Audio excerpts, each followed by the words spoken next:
Hello and welcome back to Alleyway Conversations. Wow, Yeah. right at the get-go. I am Ollie Way. How are you? And I am Anu.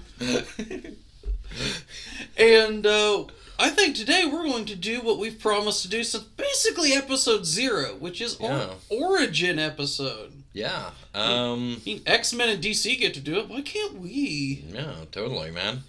So, I believe we discussed in episode, 0, that we wanted to do this since, about 2012? Yeah, earlier than that, because we were still in high school. Well, because we originally thought of it back when I had that old... Oh, yeah. That old, 1970s that Ford crappy, pickup truck. Foxworthy mobile. With the white paint job made with a Yeah. painted hand roller and stuff. Yeah, we got a Red Ryder just because he had a gun rack in the back of it, and since you didn't have any rifles, we just, had to put something on it. Right. Back when I'm fairly certain the John Deere floor mats probably cost more than the truck itself nowadays. Again, it was a literal Foxworthy joke on wheels. And I loved it. Yeah.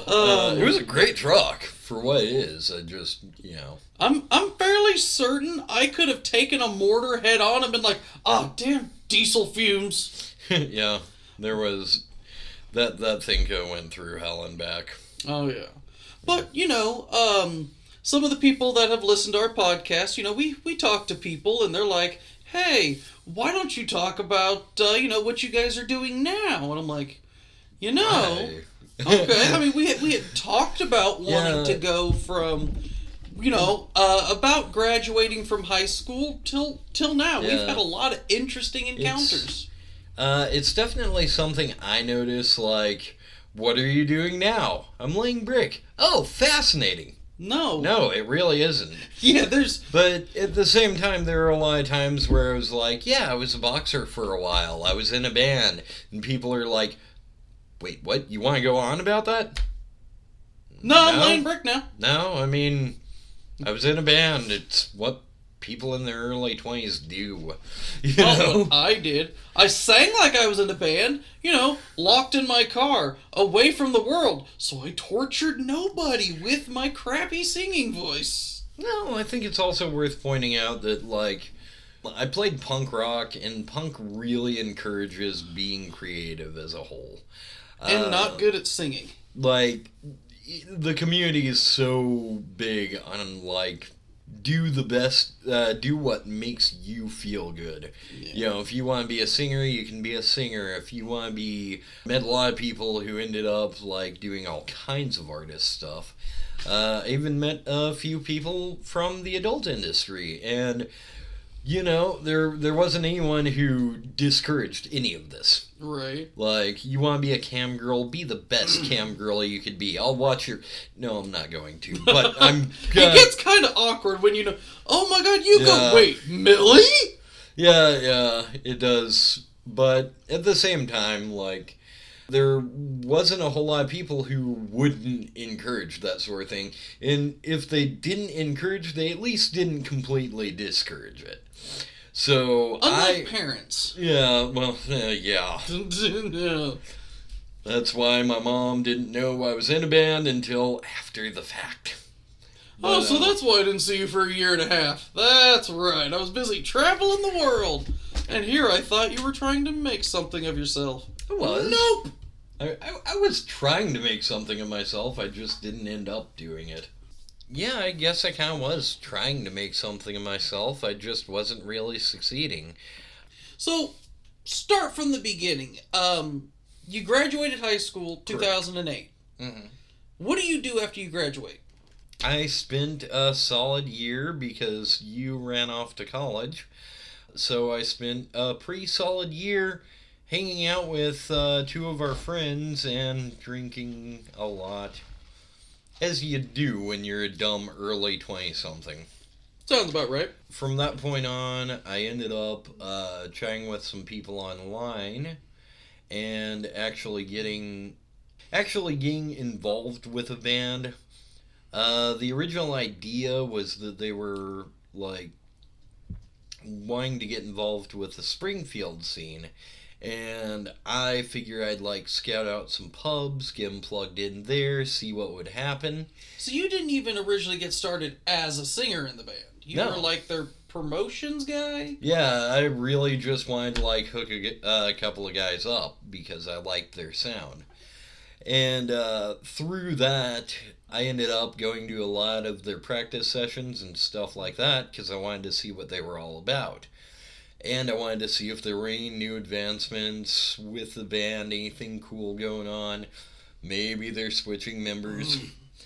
But with that in mind, the vocalist just kind of never showed up to practice, ever.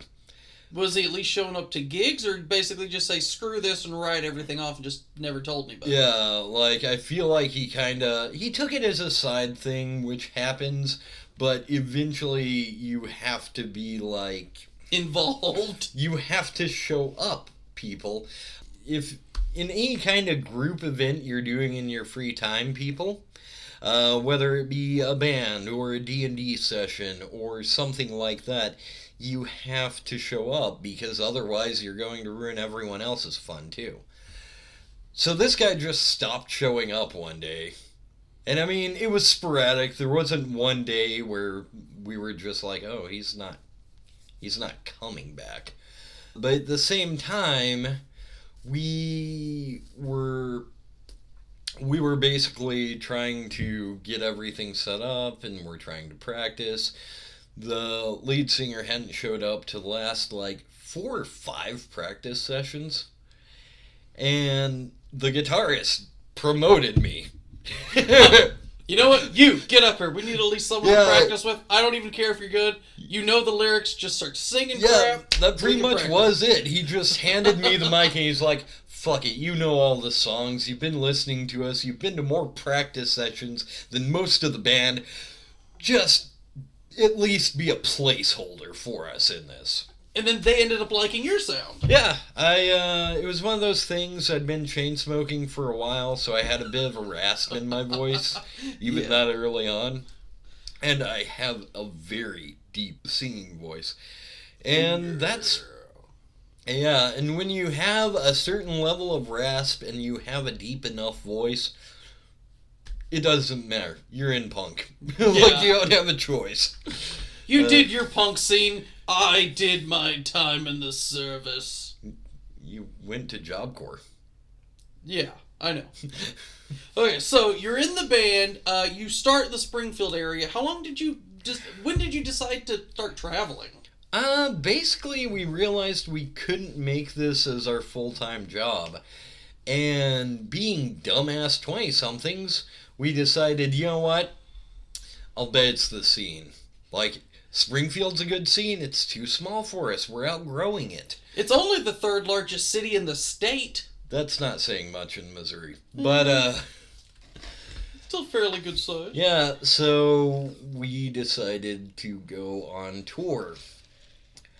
And nobody cared. Yeah, we had a farewell show. And everyone was like, this is going to be our last show we're going to play in Springfield for right now.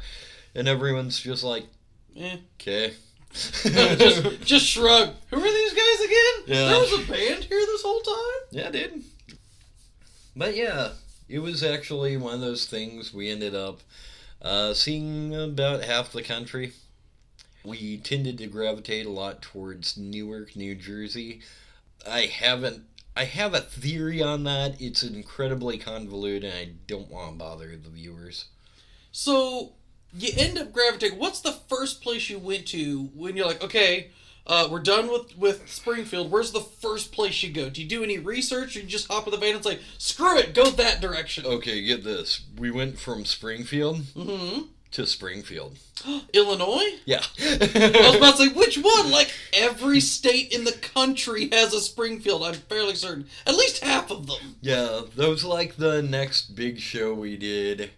Did you set it up before you left, or you're just like, no, we're going from this Springfield, and we're just going to head east, and you can't do another Springfield, and you're like, oh, well, good, far enough, I guess.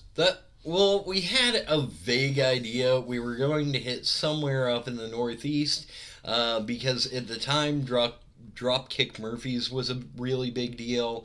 And me personally, I was listening to a lot of A Minor Threat.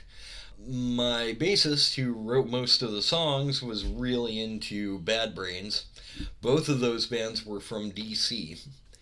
And, oh, sorry, I got a little winded there. I get excited. But, More excited than your B-rate horror movies? yeah, well, this time I'm actually conscious enough to talk about this, so... Right, we're not hopped up on flu medication, Yeah. half dead. So yeah, we knew we wanted to hit somewhere up in the Northeast just because, again, Dropkick Murphys, New York has a really good hardcore scene. Both of our favorite bands were DC based. There was a lot going on that kind of got us to be like, it's got to be up there somewhere. So the first place you go after leaving Springfield was to head for New England then? Yeah. You just head there. So I know you told me at one point you went to the West Coast towards Arizona. We were planning on it. We didn't get very far, though. But you go from New England, you drive to Arizona, and then you go for what, 1 or 2 shows and go straight back to New England with oh no, fuck this. Yeah, we really did. We'd hang out back in Joplin or Springfield, depending on where I was living at the time. And we'd just take about a week and kind of evaluate our lives. And then my bassist would call me up hey, you want to go back to touring? Yes! You don't understand. I've been sitting here contemplating my life. Yeah. Now I know how the lead singer for Nirvana felt. Put me back on tour, coach. Yeah. I can do it. Put me in the game. Yeah, you really do get kind of stir crazy when you're so used to living In a van. like that. Yeah. I always say it yeah, I spent a good long while living in a van. Oh, that's horrible. No, it was great. I was on tour.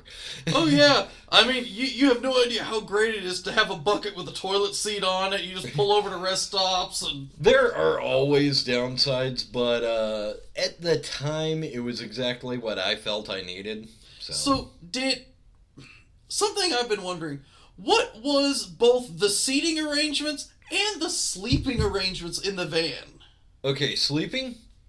Depending on where we were at and what time of year it was, sometimes we just piled on top of each other like hamsters.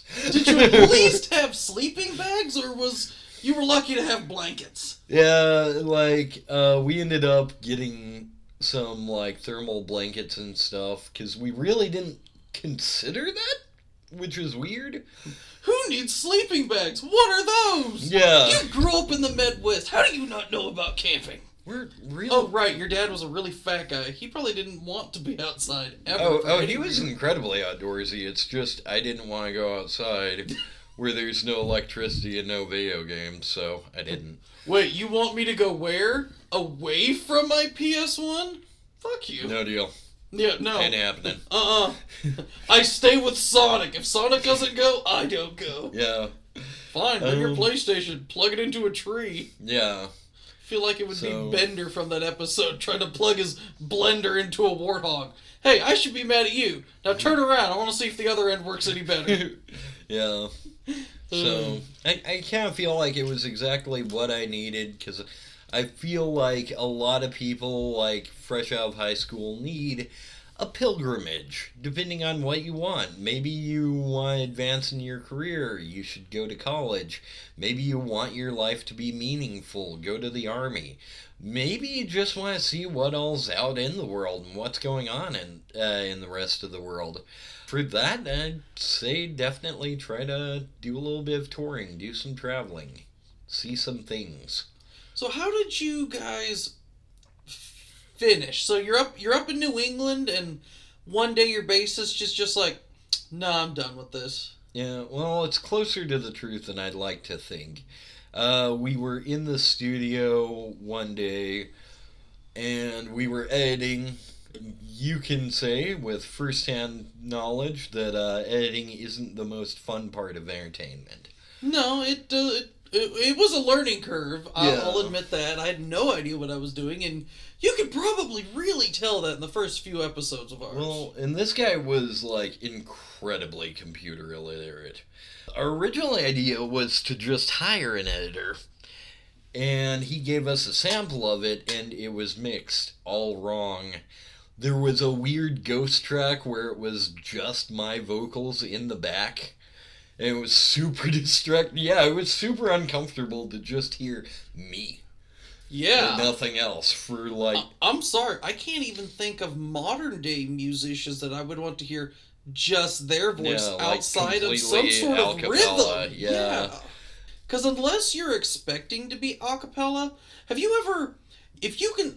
I know a lot of people that can sing along to a song and they're not terrible. But you're like, hey, sing by yourself. It is just weird. Yeah, well, and the worst part... The worst part is... We played hardcore punk.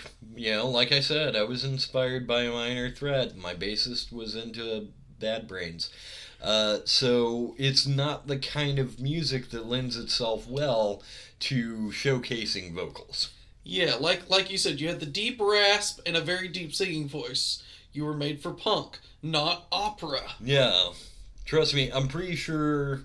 I'm pretty sure. I've been told that's actually why Russell Crowe really sucked in Les Mis. Just because he was trained more in like folk and rock, which is a lot more toned down, as opposed to the big and open thing that is opera. Yeah. So one day you guys are in the editing booth. He's editing his Yeah, I never sound. finished that sentence, and we were in the lab again, as he liked to call it. Yeah, that was I don't know if that's a common musician thing or not. But yeah, anytime like something didn't come out right or whatever, people would be like, "Yeah, back to the lab again with that." And so we're in the lab late one night, and we could not get this one track to work. I don't remember what we were trying to get it to do or what we were going for, but yeah, like my bassist just like put his hands down and he's like, fuck it, I'm gonna take 10. And he stepped outside for a joint. And it's recreational now. I can actually talk about the copious amounts of weed my bassist smoked. Even though that it's not technically legal till the 8th of next month, December. We can wait on this episode, right? I don't think it matters. This has been like 10 years ago. Yeah, I think the fair enough. statute of limitations is passed on smoking a joint. And that's all we're admitting to. Yeah, to be fair, I haven't talked to him in a long time. I don't know the last time he smoked. Maybe it was like a long time ago. Maybe once he stopped talking to me, his head started clearing up and he's like, you know what? I don't even need weed. Now I realize I just needed to stop dealing with this idiot. To be fair, you do give that impression to a lot of... I sorry, know, I can't right? do that. I can't do that. I love you, man. Man. No, he just like stepped out for a joint, and I'm like, well, okay, if he's gonna smoke, I'm going to smoke. I never liked weed, but I figure I'd grab a cigarette. And we just stood there in silence for a while. We were both tired, and not just because of that night and because we were frustrated. We'd been on the road a lot. How long had you been on the road by this point? Like from when you first joined the band till at this point in time? This has been a little over a year, maybe a year and a half. Okay. Which doesn't seem like much, but that van was constantly in motion. Yeah, it takes a toll on you. Yeah. There's a reason why truck drivers get paid so much money. Yeah. I feel like musicians should also get paid decent money, but we don't. They do if you're signed onto a contract and good. Yeah, if we were fucking Metallica or something, we would have been just fine with it, but no. If you had a tour bus where each had a bed. Yeah. But no, we both kind of had this sort of mile-long stare, just kind of looking at nothing. And my bassist speaks up, It kind of startled me just because it felt like we just sat there in silence for a while. And just like, I don't know if this is going to work anymore. And I was kind of bummed because I actually was having a lot of fun with it, but at the same time, I also knew if his heart wasn't it, he was our main songwriter. The band was his. I was just along for the ride. But if we didn't have him, There was no band. And I also kind of felt like if he's not going to have the heart to keep going, then all of his music's probably going to suck, because punk at its core is all about passion. Mm-hmm. So while I was deep down inside, I'm like, no, we gotta keep going. We haven't even done a West Coast tour. But I was also kind of like, well, I mean, if that's what you want to do, man. Probably not even what he wanted to do. It's just he didn't have the strength to keep going anymore. I don't know. I've been to that point in time. You're holding together something for so long, and it just feels like you're trying to hold on to a broken hourglass. You're holding on to chunks, but the sand's falling through your fingers. Yeah, well, and it kind of really felt like that. At first, it kind of felt like it was a road trip, when we're all having fun. And then after a while, it just kind of felt like, four guys living in a van. And we lost our first guitarist, then we lost our second guitarist. How did you keep losing guitarists? Guitarists really like drugs. I do not know if that's a rule or not, but we could not keep a sober guitarist. Huh. Yeah, I actually remember someone made the joke that it was like, and we have this guy, and guest playing guitar. We don't know who it is just yet. We just really needed him, and he could read the music and could play it. So we said, "Fuck it, get up here." Yeah. So we just went through guitarists like it was crazy. Which you could, because honestly, out of all the instruments in a band, the guitar is the one that, the most showy people go for, which is good because you kind of need your lead guitarist to be that showboaty kind of guy. And it's the one that more people know. Like, I know everybody kind of I know a lot of times when people want to rag on somebody, they always go for the drummer. But it is not easy playing 10 drums at once. And that's all. It takes stamina. It like takes a lot of talent. Yeah. Yeah, I attempted a few times, just sort of more or less fucking around with my drummer's set. And yeah, it's a full-bodied thing. You gotta move all your limbs while having your ass planted a foot away. And it kind of makes you feel like, I don't know, like an octopus or a spider, It'd probably be easier if you were. Yeah. So yeah, drumming is hard. I didn't do it, but they knew I had a really good stage presence due to drama experience. I had that low raspy voice that worked really well for punk, and people liked me. I don't know why. Yeah, dude.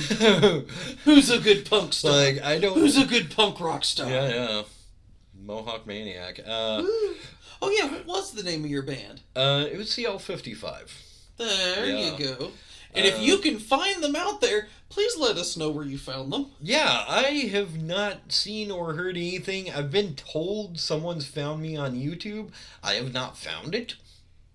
But, and I don't know anything about that. So, because like I said, my bassist was really, really computer dumb and didn't want to be an online superstar. He thought he was kind of condescending like that. Which, on one hand, I get that if this is back in the 1970s. But today, a lot of no-names get started on YouTube, and then they go on tour. Yeah, personally, I feel like with the internet being the way it is, this would be a perfect time to start a punk band because you can do everything online. Hell, you can do practice sessions via Zoom. You can put your stuff out on Bandcamp or YouTube or whatever, and Yeah. people will listen. And this was back in the early days of YouTube. So Yeah. I feel like it would have been a much more pure time Yeah. than it would have been nowadays. Yeah, totally, man. But yeah, he wasn't into it. Yeah. He didn't want to have anything to do with the internet. But, and here's the thing. As much as I love our podcast, it's why we went on to YouTube. It is just a massive audience for us to, get ourselves out there. And, we're hoping to do other things in the future. I mean, that's still a podcast base, still audio format. And Definitely. sharing our opinions. And I think we make... Honestly, people, we don't make this to make money. We're not making a dime out of this. Every penny we put into this project is going to the project. We don't make any money from this. We have full-time jobs. We work 10-hour shifts. We work 6 days a week. We come home. We're exhausted. Yeah. And we still come here to record because, personally, if I do anything that makes someone, make someone laugh, make them feel better, comfort them, I feel happy knowing that being stupid and idiotic and just making fun and just having fun is making other people relaxed, enjoyed. Yeah. Because there is a lot of pain and suffering and stuff in this world, and I'm sure you guys loved the same thing. I mean, music is not easy. Don't get me wrong, I was hoping to at least make ends meet in a band. We didn't do that, but... You became a boxing instructor instead. Yeah, just because I kept on hanging out at the boxing club because it was the only place I could get a decent shower. Hey, can I join your gym? Sure, but why? Because it's cheaper than a hotel room to get a shower. Well, and consider this too, this was back in the day, you couldn't just watch YouTube on your phone. Maybe some people could, but those were really expensive. Yeah, we didn't have those fancy phones back then. And they were really expensive phones, and we lived in a van. Obviously, we couldn't get really nice things like that. So we were lucky to have a toilet. Yeah, most of the time we didn't. So does a bear shit in the woods? I don't know, but that punk band does. Yeah, we do. Yeah, the one that lives in the van down by the river. You go, Chris Farley. Yeah, rest in peace, Chris. We loved you. We did. But, no, so there really wasn't a whole lot to do during your downtime. I usually had a full-time job, and we had usually about an hour's worth of practice every day. What do you do with the rest of your day, though? Well, I knew there was a gym a little bit down the street from where we were parking our van, and I signed up for a gym membership and started working out. I don't know what precisely happened, but I remember one day the owner just pops out of his office and he's like, "Hey, cousin fucker, get over here." Because you're from the Midwest. Yeah, anywhere you go, you will get shit for being from the Midwest. And he's like, "You're here every day. You are more a part of this gym than the fucking bench press, alright?" Than the bench press. Well, and I'm always, and that's the thing too, I'd been doing a little bit of weights training in high school, so I kinda sorta knew what I was doing. Mm-hmm. They ran a small-time boxing league, and I'm not dead sure if it was legal or not. But, I mean, to be fair, what do you need to be a legal boxing club? A couple of guys who box and people agree to punch each other until somebody goes down. Yeah, well, there was a lot of shady stuff I can think of right offhand now that it I'm was looking New back. Jersey. What isn't shady? Not wrong, but you know how people, like you said, people joke about the mob being in New York. You're right, that is a joke. It's not a joke in New Jersey. Yeah, it's a lot of locals will try to tone it down. For the most part, it's not in your face all the time, but it is present. I mean, you told me about the time you were walking home from band practice and you turn to look in the doorway of a bar, and a nice, well-dressed, in-a-suit guy walks out, hands you $100 bill and says, "You didn't see anything," and walks off. Yeah. Yeah, I didn't fucking see a thing. I'm going this way. Yeah. Well, no, I was walking to work at like 5 in the morning. And yeah, so it's 5 in the morning. This bar is closed down. I'm not paying any attention to it. I see, I hear a noise. It could have been anything. A loud bang. We're not paying attention. And a gentleman wearing a suit came out. And he's like looking around. And he sees me. And he says, what's going on? You know? Just going to work, sir. Yeah, that was my thing. And I guess I had a thick enough Midwestern accent that he might have gotten the wrong idea. Because, I mean, locals, they're kind of used to it, but he kind of muttered, like, you, some kind of tourist or something? Not exactly. I'm just going to work, dude. Alright, well, you didn't see nothing. Hands me a bin, walks off. And I walked the other way. I didn't see or hear anything. I really didn't. But you made sure. Yeah, You know what? now I'm he gonna knows. go back the way I came and find a different route to work today.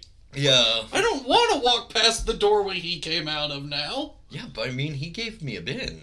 That's enough for like 3 meals. And beer. No. Oh. My God, I was how for- expensive is food back It's in not New how Jersey? expensive is food, it's how much did I drink at that point. And the answer is a lot. Is it any different from now? Yes. Oh, wow. I'm impressed. Yeah, I shouldn't be. it got to the point, like, mohawks and skinheads were just like, dude, are you okay? Yeah, like, people were honestly concerned about my mental health, which, I guess is reasonable.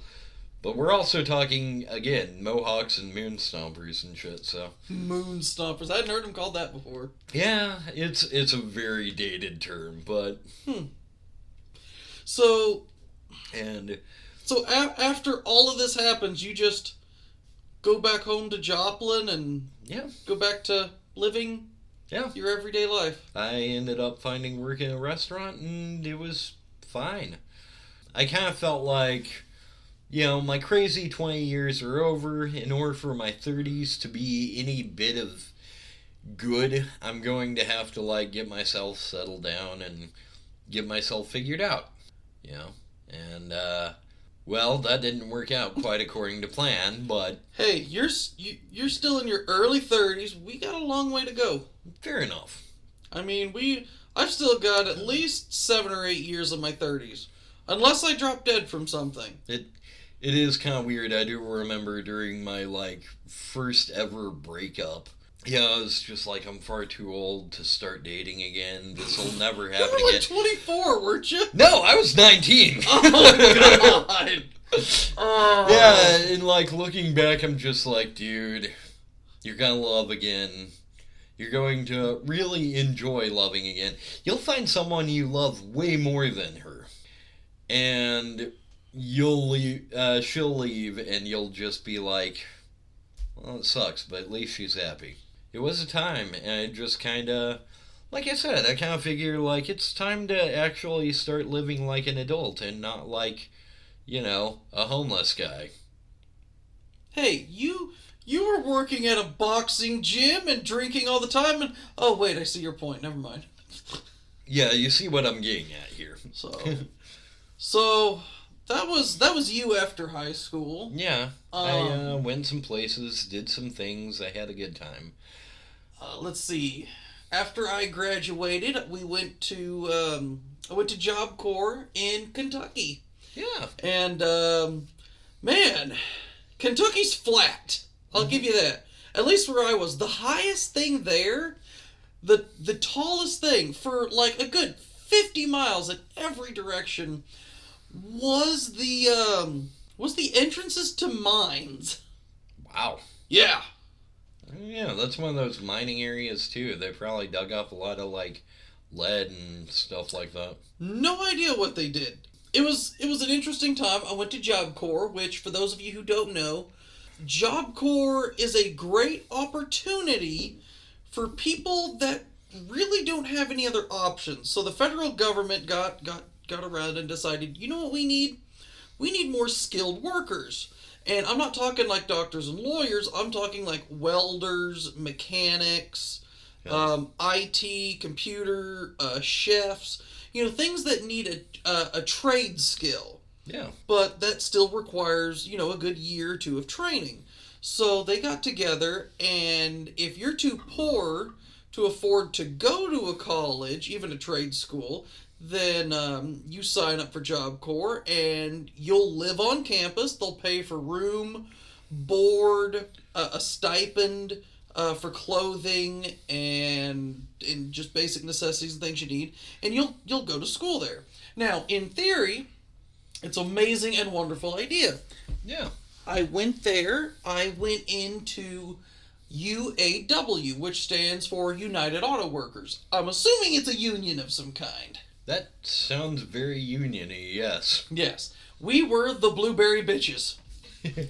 Oh yeah, you mentioned that because you guys always wore the blue jumpsuits. Yeah, well, it wasn't a jumpsuit. It was a button-up pinstripe blue shirt. So it was your average mechanic's uniform. You know, it buttoned up. It had the UAW patch on one side, and it had a collar. They wanted you to dress nice because, you know, they were always really big on dress for success kind of thing. You know, all those campy slogans that were in high school. No. It's the same thing here. No, it's one of those things. They wanted to prepare you not only with the skills, but the knowledge of how to present yourself, how to have Exactly. a decent job.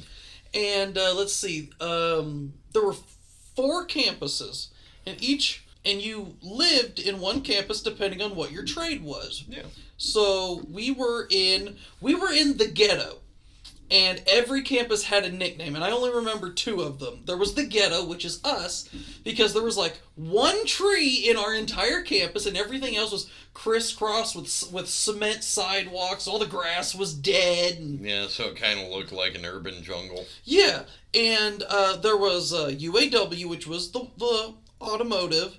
There was the welders; those were the sparkle fairies. Nice. Yeah, there was dock workers. They were learning how to work on like river barges and stuff. Oh, sick. Right. I cannot remember what they were called, but they wore like the bright neon shirts that for like safety vests were made out of. Like high vis, yeah. Yeah. Okay. And I want to say there was a 4th thing there, but I cannot remember it. And then, because AJ followed me there, a friend of ours from high school. Well, I can't say a friend. We about knocked him out a few times, but Okay. he grew on us like a wart eventually. Yeah, he just would not go away, and eventually you just like, well, I guess I'm stuck with this guy. So, and he was actually in the suburbs. They had nicer area, a lot of trees and benches outside. It was really nice. Cool. And he was doing computer work. They also had the chefs, and there was just like nurses. They were training for healthcare and just a lot of stuff. Yeah. And like I said, all in all, it seems like a really great idea. Until the day I get there and they start going through my bag and they throw my belt at me. They're like, "You can't have this here. It's a belt." Yeah. Yeah, but you have a big belt buckle. Oh, okay. You've seen it. It's my Zelda belt buckle. Oh, yeah. Yeah, I didn't think it was big. I'm just like, well, yeah. What's wrong with it? You could hurt someone with it. Oh. I mean, Okay. in theory, sure. Yeah, I didn't think anything of it. I had my pocket knife on me. I had a pack of cigarettes and all these things, and they were just taking some stuff out and like, you shouldn't bring this. You can't have that. We got to mail this back. All this kind of stuff, and I couldn't figure out what was going on. I'm like, but this is basically a college, and this is like a college dorm. I didn't know. So to throw into perspective of this place. Oh man, they really didn't explain how Job Corps worked they explained how like the classes and everything worked. You get up in the morning and from like 8 to 4 you're in class with like a half-hour lunch break, And like I said, it was just like high school. You go in the morning, either they helped you get your GED or high school diploma if you didn't have it. Yeah. And they taught you your trade. Of course. And then after 4 or 5 o'clock, you were released for the day. You could go back. They had a bowling alley, a movie theater.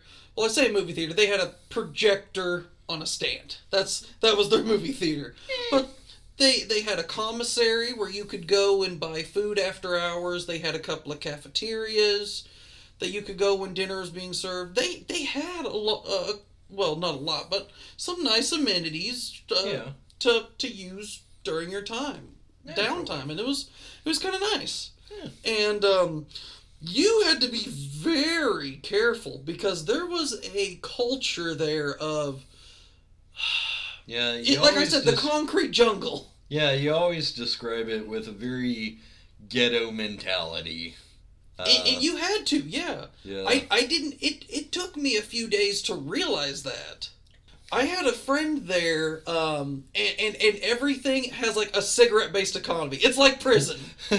I'll sell you for a cigarette. Yeah, all government-funded things are about the same. Like, yeah, I've been told the Army can sometimes get into that territory, but the Army is also, like, people get paid well enough that it doesn't resort to that. But yeah, one of the things that everybody did was they would sell cigarettes.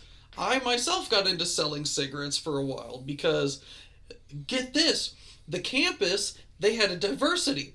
75% of the people that went to the Job Corps were black people. After that, it was 15% Hispanic and then 10% white. We were the minority by a lot. Yeah. So can you guess what cigarette ruled campus? I mean, Newports. I know. Menthols. And you know what I don't smoke? Menthols. Yeah, menthols are gross, man. I mean, literally, I could throw a rock and hit 5 people who were selling Newports. But me and a friend who happened to be in the same dorm, we were like one of like 6 people that smoked anything but Newports. And we all smoked you either smoked Newports or you smoked Marlboros. There was really no in between. Yeah. Those were your only 2 brands. And the Marlboros were very much in decline. Yeah. And so he's at the rec center, right? They have a couple of pool tables. They have a bunch of tables for card games and stuff like that. We used to go there all the time because I was getting into Magic and Yu-Gi-Oh! That's where I spent a lot of time. Yeah. So he's there. He's lighting up his last cigarette. 3 guys come out and like, hey, can we bum one of those off you? He's like, guys, I'm sorry. It's my last one. I don't have any more. And they're like, that's cool. Take the pool cue, break it over his head, gives him a concussion, and breaks his foot. Yeah. And then they run off with his lit cigarette. Yeah, like I said, tends to have... Anytime you're describing about, like, life on campus, it definitely sounds like there was a ghetto mentality to it. Oh, yeah. But at the same time, there were some really good times. All the teachers I met there, they were really cool. I really got into weed then. I mean, well, that's what you do in college. Yeah, you experiment, but man, it was a great time. The one guy I really remember from my time in Job Corps, you know, my teacher, because I went in and I got a degree in auto body repair. Yeah. And I even actually have an ASE certification in non-structural body analysis and repair. That's great. And it is absolutely freaking worthless because I graduated in the middle of the automotive industry decline. Nobody was hiring. And believe me, there's like 15 body shops in Springfield. I put my resume into every single one of them. Didn't get so much as a callback. Oh, yeah. Like, that was the unfortunate part about our general age range, is that we got out of high school and the war in Iraq was in full swing. They were taking anyone with a pulse. I couldn't get in still. I didn't want to. I was to an be fair, anarchist. yeah. And I'm fat. Wait, marching, Running, that doesn't sound fun. Shooting, okay, I like shooting. I don't really care for all the jumping jacks and stuff. And then while that was going on, the economy kind of just crashed. Yeah, the economy collapsed, and by the time we got everything figured out and all that, yeah, there was a huge decline in the automotive industry too. So it's been really, like I said, I always joke about it, but be nice to millennials. It's been a really long been a rough 30 ride. years for us. How's that old saying go? Life, it has rode me hard and put me away wet. Indeed. So, but my instructor always used to say I could write a book about what happens in Job Corps, and they would put it in the fiction section because they would not believe the stories I told. Oh yeah. And I would believe it because I have 2 stories, technically 3, that I will never forget till the day I die. Yeah. So the first one, the automotive building. There are 3 main buildings for UAW. There's the main building where all the classes happen in their own classrooms. You get brake and engine repair, transmission, electrical. That's all in the main building. Yeah. Then there's a building off to the side that's auto body and the introductory class. So in the introductory class, you learn how to do basic things like change tires, oil, check pressure, how to put lug nuts on. Very, very, very basic things. Yeah, as you do. And they're in a very small part of the shop. Because even though UAW is a college, they still make money. We do not have project cars. Real customers bring in their real cars. And we charge them not for labor or anything, just parts. So even though it takes us 10 times longer to do something, we are by far the cheapest thing around. Definitely. And so the only other building on campus is across the street, and it's the diesel mechanic building where they, learn how to work on semi-trucks and stuff. Yeah. So while we're over there, there is a classroom for the beginner class, and then there's a classroom when we actually 90% of our time we're on the shop floor, we're doing things hands-on, but every morning for at least 30-40 minutes we're in a classroom. We're going over some book work. They're teaching us how to do really everything from balancing checkbooks to how to do interviews, some of the more how to read a technical manual on how to repair cars, classroom work, because they want us to actually learn something other than just hit car with mallet then weld hole. And it's how it works in the PlayStation games. Yeah, I have blowtorch and now the tire is filled with air. Yeah. And that is Far Cry, by the way. You could just run a torch welder over a car and it immediately repairs. Yeah. I find it the most hilarious thing. And I know for a fact that is not how that works at all. I have extensive training in that. I mean, to be fair, I've never tried it. But I'm sure it wouldn't work. I can tell you right now, a blowtorch isn't how you fix a dented fender. Now, you can use a welder to attach a new fender, but that's not how you fix a bent one. Yeah, I just Yeah. One of those things, I don't know from first-hand experience, but everything in my body is telling me it doesn't work that way. Yeah. So the only thing separating these 2 classrooms is a pane of window. Well, one of the kids in the beginner class has his head leaning against the window because he's got, 15, 20 kids. There's not a lot of room. And that's what people do. You lean back in your chair. You're getting comfortable. You're in it for at least an hour. That's what you do. So this one kid we have, his name is Marshmallow. Well, his name isn't Marshmallow, but everyone at Job Corps has a nickname. I was the whitest white boy. There was you are indeed the whitest white boy. Yeah, there was Marshmallow, Flea, Taco. There was Mini-Me. There was quite a few characters. I couldn't tell you their real names, but by God, I remember nicknames. I'm seriously not kidding, guys. The guy makes Andy Dick look like DMX. Fuck you.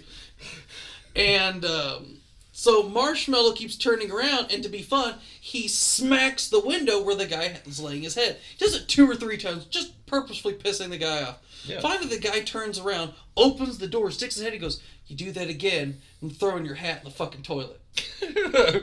So, I mean, he warned him. Yeah. I know where this is going, so yeah, Marshmallow turns around, smacks him in the back of the head. So he gets up, flings the door open, goes over there, grabs his hat, runs into the bathroom, throws it in the toilet. And while he's doing that, Taco is actually going into the bathroom to use it. And our teacher goes, "Damn it."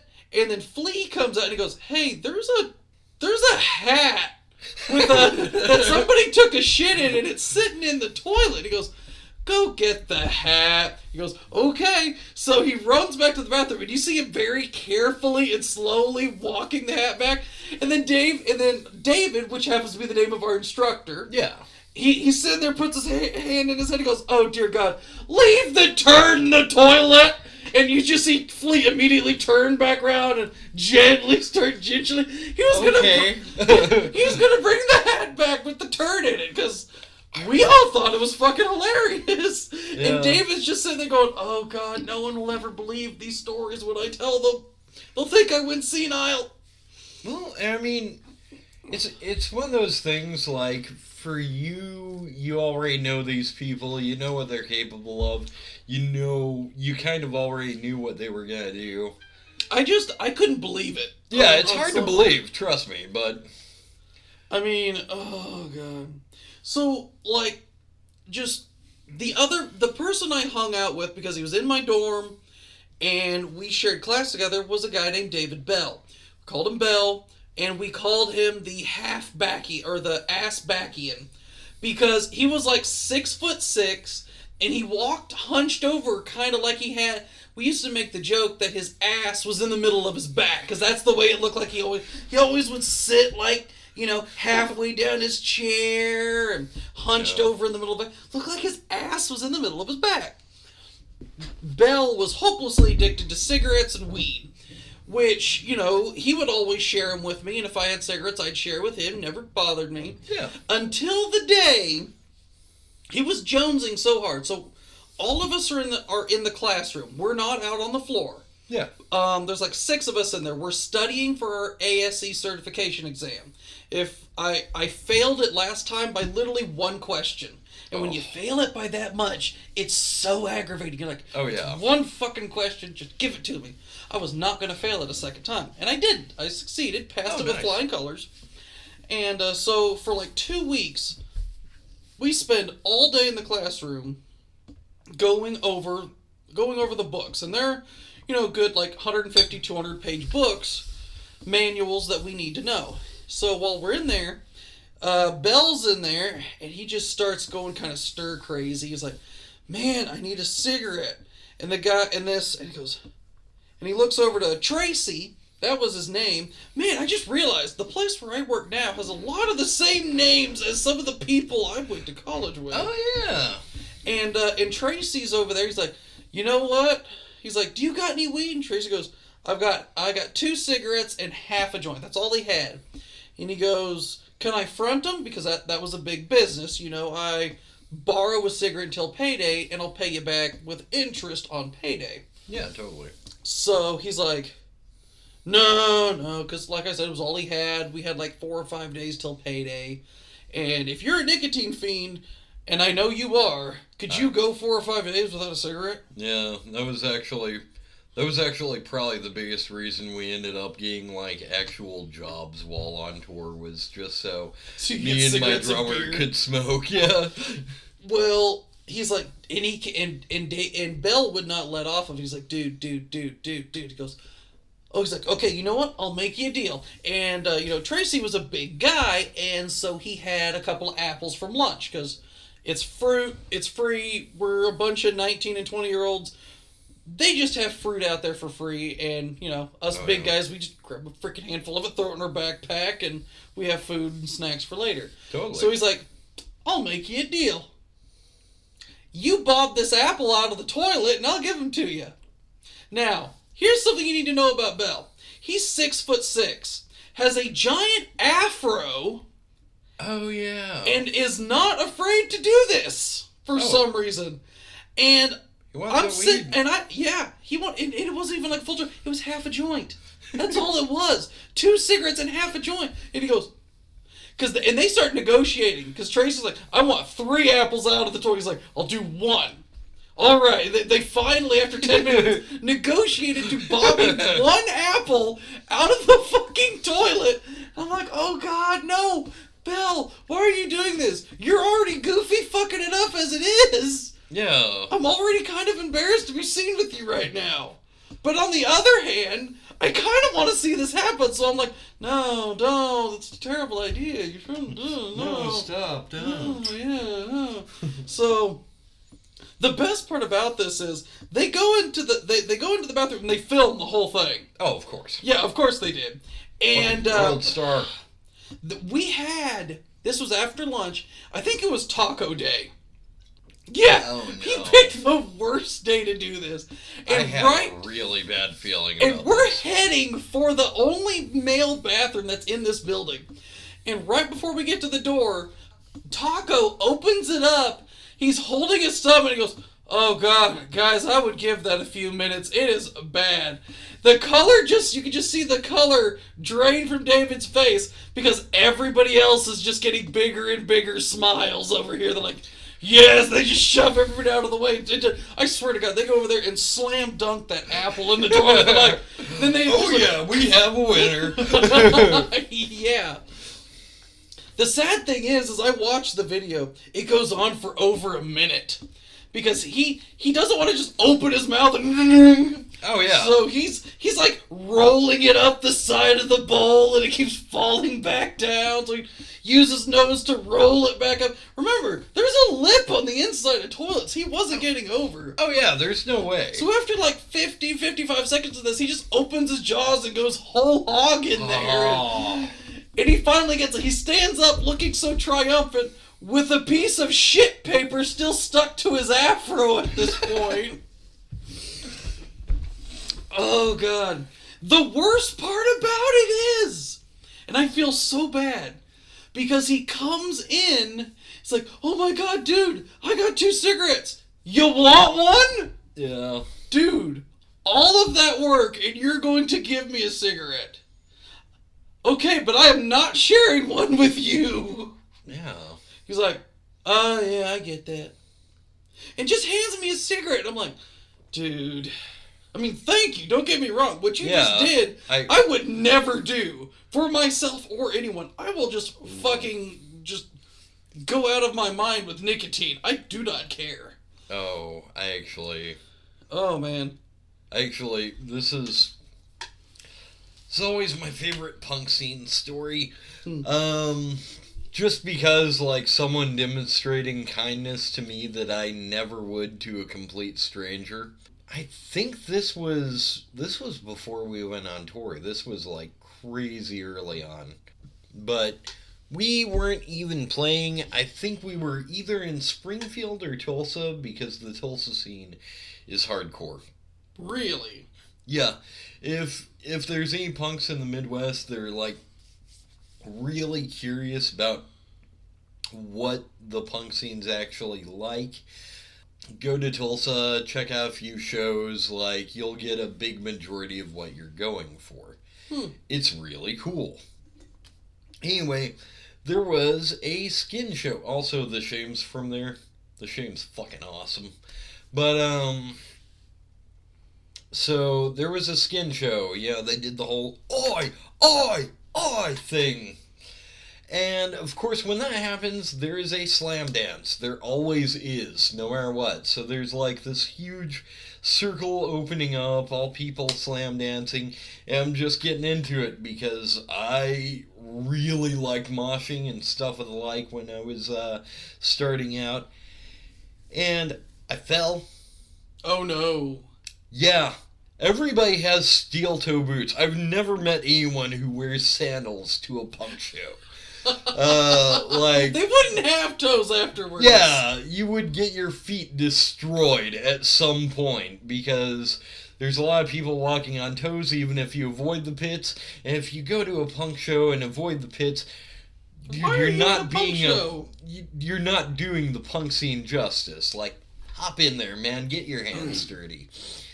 But anyway, so yeah, everybody's like, it's a slam dance. People are like stomping and shit, and I'm like incredibly close to like getting my fingers broken several times, and a hand grabs me by the shoulder, lifts me up, and like then he proceeds to grab my torso, like my belly more or less, and he brings me out of the pit. Does he carry you like the Last Guardian? And No, it was more of a like push, because once I'm like actually vertical, I can like stand on my own and walk okay. I just was having a really hard time there for a minute. And this guy looked like he came out of 1987. Like, he had, like, the blue mohawk, the leather-studded jacket that was covered in all kinds of band patches, the ratty shirt underneath, jeans where, like, the holes in the knees were just, like, there were no jeans anymore, it's just knee. I love it. That does sound awesome. Yeah, he's got all kinds of piercings and shit, all kinds of chains and whatnot. Like I said, came right out of like what you think of when you think of a punk. And Andrew knows. It's basic etiquette. Anytime someone does you any kind of favor, you offer to buy them a drink in the punk scene. Like, I mean, like, if it's a big deal, if it means a lot to you that they did something like that, buy them a beer. Mm-hmm. Like, it's $2.50. It's the best way of saying things because we're all gonna drink a little bit. And we're all dirt poor. We can't afford much money. Yeah. So I sit there after he's got me out of that, and I'm sitting there talking to him, and I'm like, hey, thanks a lot for doing this. You want me to, like, grab you a beer or something? And he just holds his hand in front of my face. He's like, no, I must go, for my people need me. Oh my god! He ran back into the circle pit, and I never saw him again. You were visited by a superhero that day, for I am Punk Man! Yeah, I was telling my bassist about this, because we all, despite the fact that we weren't playing there, we still all went there together. And of course, you've been to enough concerts, you know, like afterwards you like grab a bite to eat somewhere if you can, and you're all just kind of hanging out talking about it. I talk about this, and everyone finds it hilarious. And from that point on, we have called, yes, my people need me. That's awesome. And ever since then, we have called this gentleman the Mohawk Avenger. Where is his comic book and where can I read from him? I actually really wanted to write a comic book based off of him, but I never did, because despite the fact I love comic books, I feel like I couldn't write one myself, you know what I mean? At the very least, I know we couldn't draw one because we tried doing that in high school. And it was horrible. We made like 15 episodes. Yeah, we did enough with Stick Hippie Ant in order to realize we have done all we can.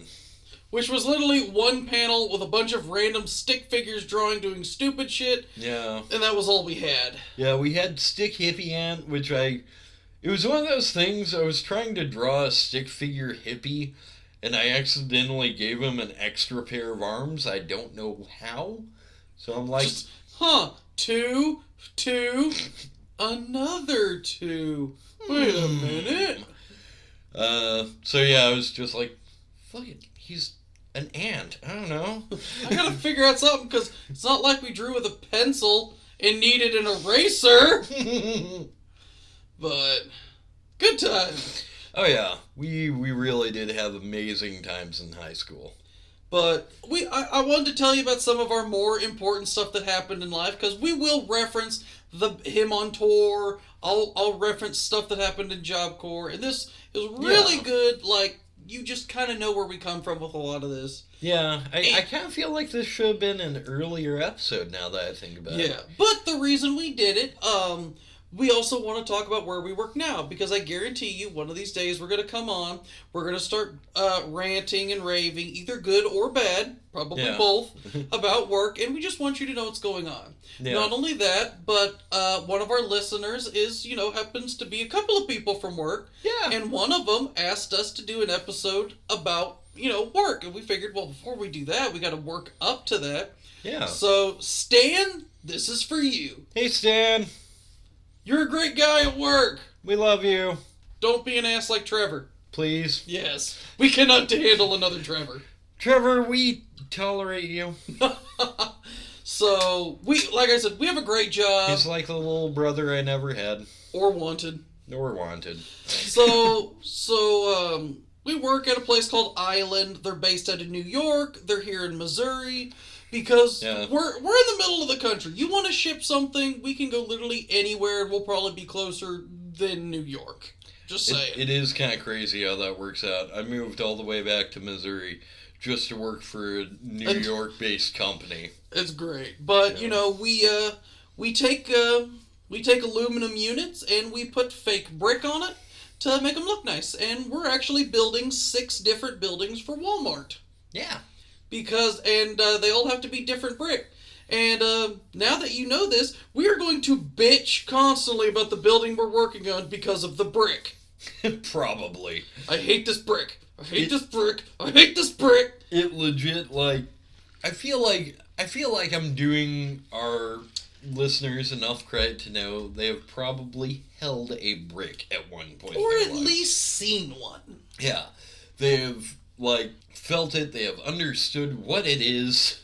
Do you understand what a brick is? It is a hard rectangle-shaped object. Yeah, and they have, sat there and been like, this is a brick. I am aware that this is a brick. Yes. I don't think I'm expecting too much out of our audience. They seem very bright. Even though none of you will talk to us. Probably not. Please. We want to hear from you. Yeah. It'd be fun to hear some comments. Yeah.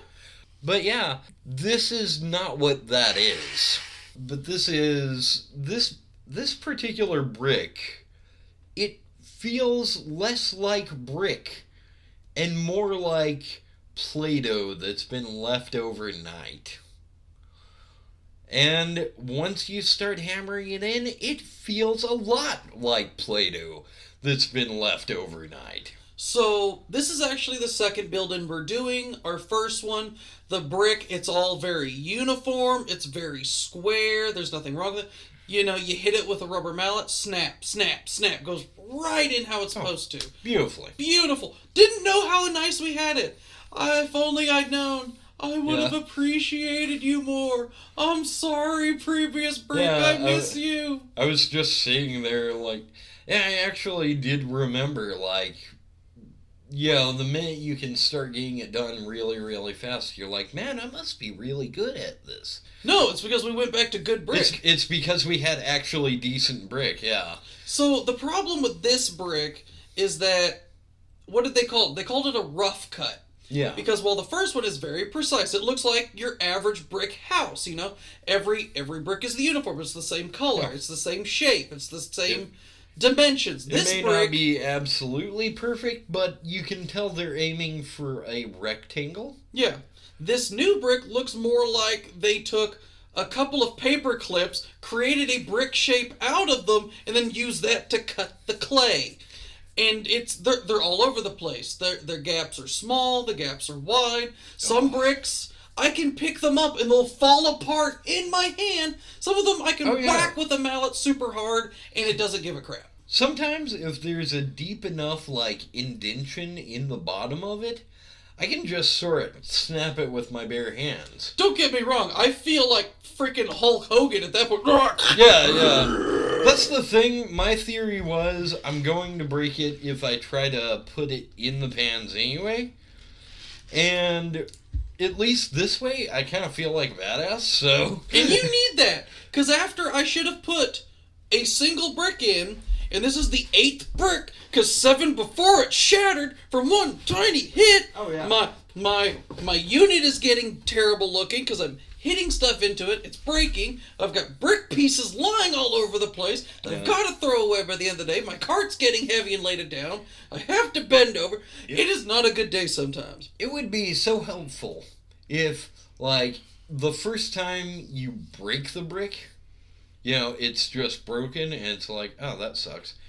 And I noticed you hit it twice. Partly, I'm guessing just out of frustration. Yes. Which is reasonable. Like, Anyone who works in a factory will know what I mean when I say sometimes the hatred you feel for an inanimate object is greater than any human being has ever caused you to feel. Yeah. And the fact that you can hit it makes you feel so much better. I'm sorry, I really want to hit people, but I know I'll go to jail. But you know what's going to happen if I hit this brick? Nobody. Because it ain't going to tell nobody nothing. I'm going to tell you right now.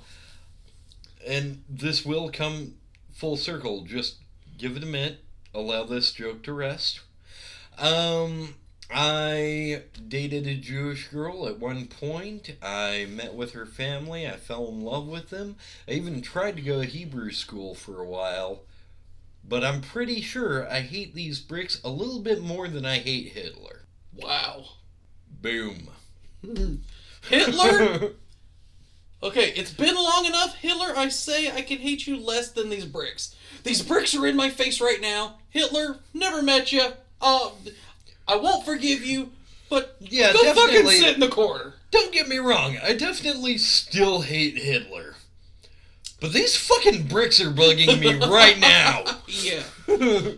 So every so often, we're just going to come onto this podcast, and instead of being like, hello, alleyway conversation people, I'm gonna hit record and go, hey, fuck these bricks, and you're gonna understand what's going on. Yeah, just like you can audibly hear, like, whiskey being poured into a shot glass. Let me tell you about the day we had today. Yeah. Hello, alleyway conversation people, and fuck Brick. Fuck Brick and Rick. By the way, Rick, if you happen to find this episode as your first one, we do love you. We just love giving you shit, too. Hey, you love giving it, so we gotta give it back. As my grandma used to say, what's fine for the goose is fine for the gander. I'm just saying, knowing my luck, this will be our foreman's very first episode. Just like, fuck Rick! Oh, hey, alright, cool. Oh, gosh, love you guys, too. Yeah. So... Anyway, I think that's enough ranting for one day. Here's hoping. So, alright, ladies and gentlemen, I hope you had fun listening, and I hope you're ready to hear us bitch about work every now and then. Yeah. Now that you know, prepare to join us in the journey of hatred that will forever commence afterward. I mean, it's never ending. If it's not this job, it'll be another job. Right. Unless we start doing this for a living and actually start making money out of it, then we might have to keep our jobs for no other reason than we need more material to yell hateful slurs at bricks. Well, to be fair, a problem I had with the band was that we did put all our eggs into that basket. And I don't want to do that with this. No, so we're going to have to wait a good long while until we're absolutely certain we can make this work as a full-time job before we make it into our full-time job. But that doesn't mean we're going to be slacking on you. No, we're still going to have weekly episodes, even if we're really not in the mood for it. If nothing else, it's a really great way to blow off steam and have a little bit of fun in the middle of the week. And, next time, we'll try to forewarn you before we go on our vacations. So, hopefully the next time we go on vacation, though, won't be because we're dying. Yeah, this was an emergency vacation. Like, we probably couldn't announce it because I don't think we could breathe. No. Yeah. So, alright, ladies and gentlemen, I hope you had fun, and we are going to sign off. Until next time, this is Andrew. And this is Patrick. And we'll talk to you next time. Have a good one.